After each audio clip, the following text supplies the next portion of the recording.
I am the manager of Artcraft for Salt Spring Arts.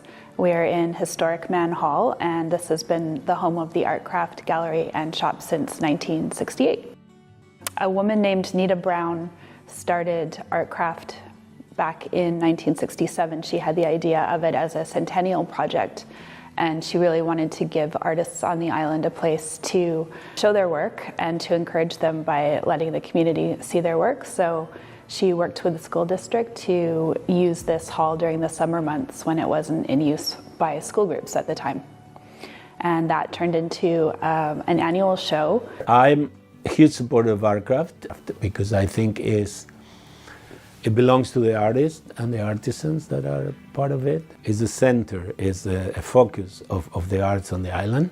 So over 10 years it became a show that included traditional artists as well as craftspeople of all types and showcased over 100 artists. Artcraft is important for Salt Spring because it gives artists an opportunity to showcase themselves, for the island to showcase the artists, and for people like me to also have an opportunity to have our product shown alongside some very well-known artists from the island. Yeah, I really do like being part of something that is community-driven. It's actually one of the places that I love to go and shop at. So one of the things that makes Artcraft unique is that it combines both art and craft, just like the name says. Many organizations exist around the world and in Canada that are craft councils, for example, that just focus on the traditional crafts, or there's other organizations that are arts councils, but we're pretty unique in that we have fine art and fine craft together. Another thing that makes us unique is that we're a non-profit organization. So most of the profits from the sales at Artcraft go directly back to the artists themselves.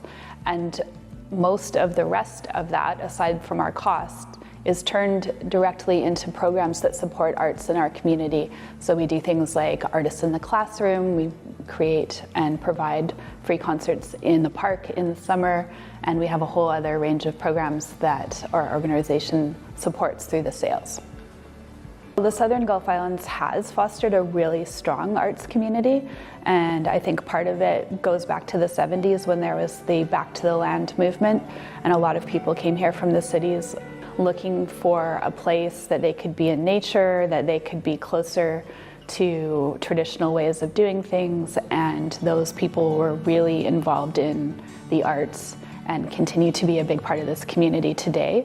And that drew more and more people to the islands who were looking for a similar lifestyle.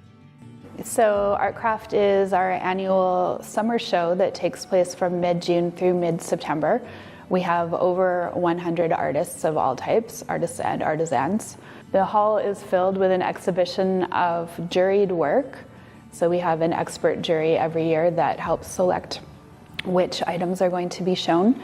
And we have everything from high-end paintings and sculpture to fiber arts, ceramics, jewelry, leatherwork. It's the whole range of artistic expression and fine craft.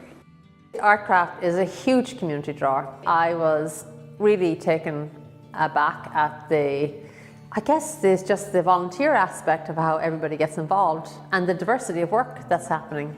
And also, I mean, it's a beautiful building, number one, so it has that kind of draw in itself.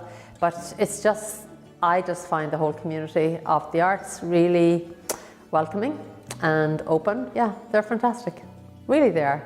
Traditionally, we've only operated in the hall during the summer months and for 1 month before Christmas as well for Artcraft Winter. But our artists, we feel they deserve a platform or a place to show their work all through the year.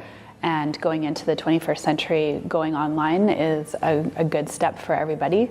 Launching the online shop will help us bring our artists to other people in the world that haven't been able to visit Salt Spring in person. So we have an ethos of supporting sustainable arts and the handmade movement and local shopping. So even though we're launching an online shop where people from around the world can find our beautiful things, we're hoping that people all over the world will look at Artcraft's example and will, if they're shopping, they'll look for something local and made by artists in their own community first, and they'll look to large international big box stores as a last resort.